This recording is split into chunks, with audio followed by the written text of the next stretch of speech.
मौजूद सामीन गिरामी कदर, गुज़िश्ता दिनों एक बहुत बड़ा इंटरनेशनल लेवल का वाक़या पाकिस्तान के साथ पेश आया।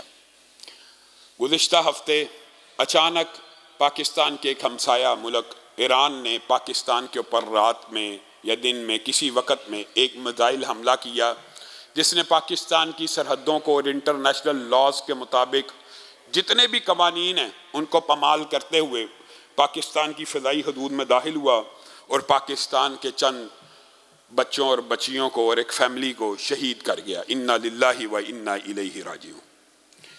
ये वाक़या पाकिस्तान की सालमियत के लिए, ख़ुद मुख्तारी के लिए, और आप जानते हैं किसी मुल्क की सोवरेनिटी के लिए और किसी मुल्क की ख़ुद मुख्तारी के लिए एक बहुत बड़ा अलमिया और दचका होता है कि कोई गैर मुल्क उसकी फ़ज़ाई हदूद की पाबंदी ना करते हुए दाखिल हो, हमला करे, उसके अफराद को मार दे।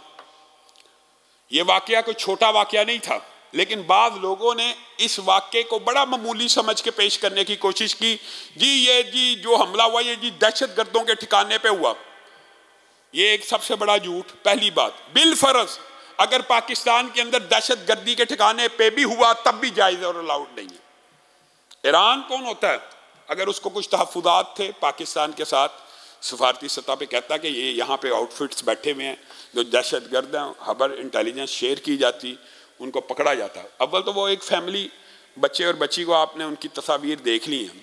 झूठ अगर सच भी होता तो ये जवाब नहीं है। पूरे पाकिस्तान के अवाम में तशवीश की और खतरे की लहर दौड़ गई कि अब हम इतने ही कमज़ोर हो गए हैं कि एक मुल्क जिसकी फ़ौज, जिसकी अस्करी कुव्वत, जिसके मिसाइल, जिसकी ताकत पाकिस्तान के सामने अशर अशीर भी नहीं, वो भी पाकिस्तान के ऊपर हमले करेगा।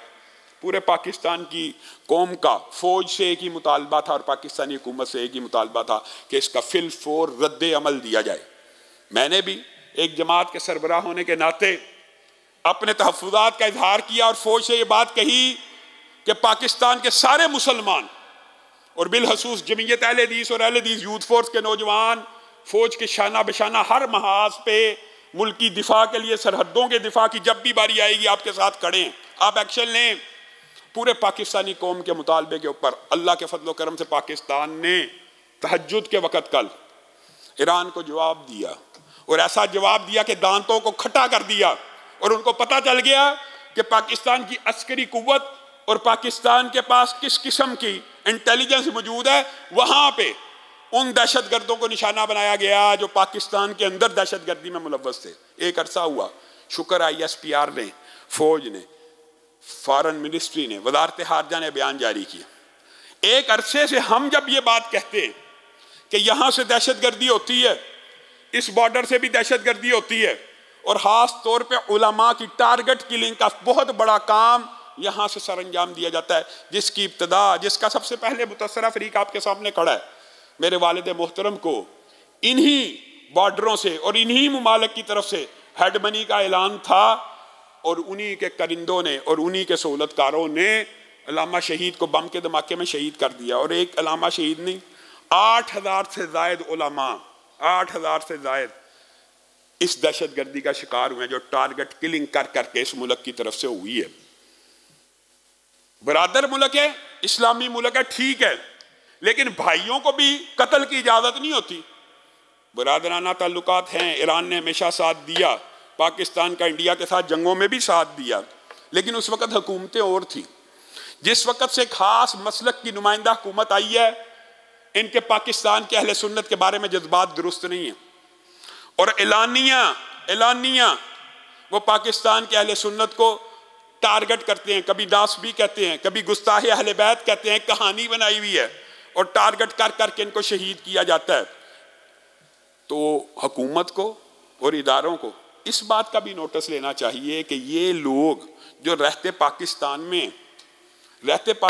में, लेकिन अगर आप उनसे उनका किबला और काबा पूछे, वो कहेंगे ईरान है।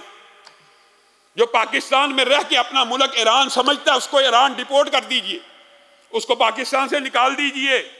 कोई भी पाकिस्तानी यहाँ रहते हुए अपने आप को किसी गैर नेशनैलिटी का हिस्सा मानता, चाहे कोई भी मुल्क हो, दुबई हो, सऊदी अरब हो, ईरान हो, अफगानिस्तान हो, वो कहे नहीं जी मैं उसका बशिंदा हूं और उसके साथ मेरी मोहब्बत ज्यादा, फिर वो उस वतन में चला जाए। ये काम फहम लॉजिक की बात है। और आपको पता है एक पूरा मकतबा फ़िक्र यहाँ पे ख़ास तौर पे रवाफ़िज़ का, उस शिया मकतबा फ़िक्र के अंदर से भी जो रवाफ़िज़ ज़हन के लोग हैं वो अपने आप को ईरानी क्लेम करते हैं और उनकी मोहब्बतें ईरान के साथ ज़्यादा हैं। और पाकिस्तान के हमले के बाद जिस किस्म का वो प्रोपेगेंडा कर रहे हैं आप हैरान रह जाएंगे।